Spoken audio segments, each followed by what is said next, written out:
Dinispatcha ni Mava Hanmisi ang isyu ng sama ng loob sa koponan ng Barangay Ginebra kasabay ng kanyang paglipat sa Terra Firma. Inilatag din niya ang umunoy na pag-usapan nila ni Coach Tim Cone tungkol sa isyu habang inamin naman ni Coach Tim na may ibubuga pa talaga si Mava Hanmisi at pinasabog din ni Coach Tim na hindi talaga magkakaroon ng playing time si Aljon Mariano sa poder ng Barangay Ginebra. Kung bakit, tutukan po natin ang lahat ng yan. Pero bago yan, paki-subscribe, like and share na lang muna para pareho tayong updated. Sa kabila ng paglipat, isa si Mava Hanmisi sa mga sumuporta sa Barangay Ginebra nang pulbusin nito ang TNT tropang 5G. Sa panayam ng media, itinanggi nito na meron siyang sama ng loob sa dating koponan. Inamin din niya na sinabihan niya mga kasama tungkol sa issue kasabay ng pag-amin na para ito sa kanyang pamilya. Narito ang kanyang paglalahad. Tutukan natin si Mav sa report ni Jerry Ramos sa Spain. Walang samaan ng loob sa amin. Kaya nga nandito pa rin ako sumusuporta pa rin ako sa mga kasama ko at masaya ako para sa kanila. Bago pa man nila narinig ang balita, minessage ko na sila at alam nila ang lahat na nangyayari kung bakit ako nagpalipat. Tulad ng sinabi ko, wala akong sama ng loob sa kahit kanino. Pero ito ay isang decision kasi na kailangan kong gawin para sa akin at sa pamilya ko. Alam niyo mga ka-playoffs, isa lang yun Nagkasundo sila ng team, lalo na si Coach Tim Cone na ilipat na lang siya kasi nga hindi siya nagagamit ng mabuti sa Barangay Ginebra. Yung para sa pamilya issue na yun, big deal po talaga yun. Big deal kasi nga kung hindi niya mailalabas ang kakayahan niya habang nasa Barangay Ginebra sa loob ng kanyang kontrata, mamemeligro po siya doon. Delikado po siya doon. Delikado siya sa susunod na matapos yung kanyang kontrata. Baka iniisip niya kasi na wala nang posibleng sumugal sa kanya kasi nga hindi na siya edad 25, di ba?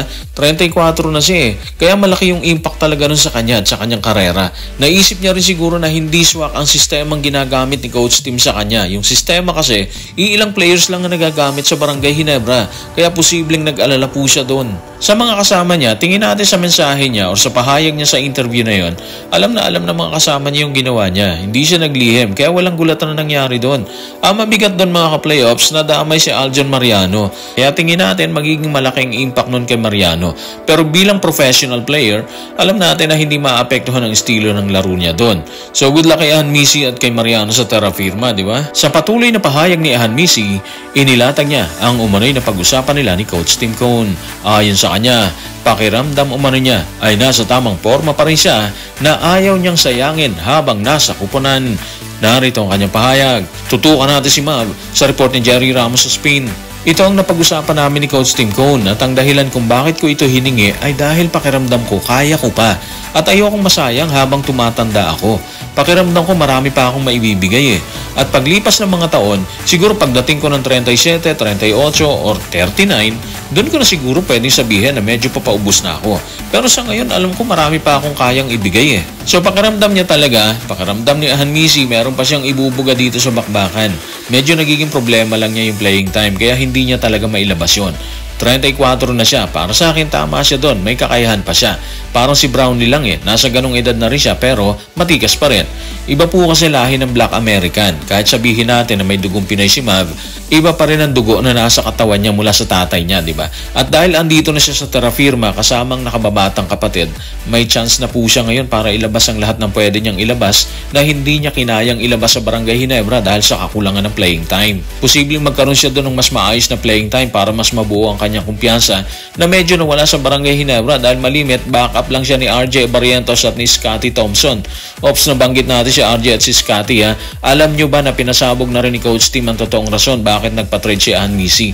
Eto mga ka-playoffs, hindi raw kasi talaga masaya si Hanmisi sa pagiging backup lang ng dalawa ni RJ at ni Scotty. Base po yan sa pahayag ni Coach Tim Cone Aminado rin si Coach Tim na nasa prime pa rin naman si Hanmisi katulad ng kiniklaim po niya. Kaya nagdesisyon na rin daw silang payagan nitong may trade. Ayaw din daw kasi nilang pigilan ng isang player na umalis sa kanilang team. Kung gusto raw talagang umalis, hindi nila pipigilan. Yan yung pahayag ni Coach Tim Cone. So base dyan, maluwag naman ang lahat para sa kanila, di ba? At least naging transparent sila pareho sa kanilang tagasunod or sa mga fans. Sa tingin natin, mas maganda yon para alam ng lahat ang totoo nangyayari sa buong kupunan at sa players nito. Matapos sagutin ni Coach Tim Cone ang issue ng paglipat ni Mava Hanmisi, inamin naman niya na mas makabubuti rin kay Aljon Mariano ang desisyon ng Ginebra na pakawalan siya kahit mahirap para sa kanila. Ayon sa kanya, pagkakataon na umano ito ni Mariano para muling buhayin ang kanyang karera. Narito ang kanyang kwento. Tutukan natin si Coach Tim sa report ni Jonas Terrado na Inquirer. Talaga mahirap siyang pakawalan, pero sa tingin ko hindi rin siya magkakaroon ng sapat na playing time dito dahil nakabackup siya kina Troy Rosario at Stephen Holt.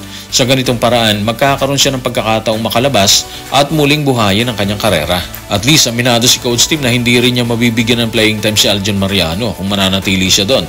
Bali wala din. Wala ring mangyayari sa kanya, di ba? Kaya mas pabor na rin kay Coach Tim at kay Aljon na nangyaring lipatan. Walang magiging guilt feeling si Coach Tim at mas nagkaroon ng bagong pag-asa si Mariano na makakuha ng tamang oras para sa kanya. Ang hirap kayang backupan si Troy at si Stephen Holt. Kapag pumutok yung dalawa na yon, mawawala na sa picture si Mariano, sigurado yan. Hindi na siya makakapasok talaga sa loob. Sa age niya na 33, kahit paano maibubuga pa rin siya. Tiwala lang ng coach at mga kasamang kailangan niya para pumutok siya. So hopefully magamit siya doon. Ganon din si Mavahan Misi para everybody happy, di ba? Dahil kung hindi mabibigyan ng maayos na playing time si Mav sa Terra Firma, masasayang lang din ang desisyon niyang lumipat. Pero naniniwala naman tayo na mabibigyan siya doon ng mas magandang exposure para mailabas niya ang gusto niyang mailabas sa loob ng court. So guys, maraming salamat.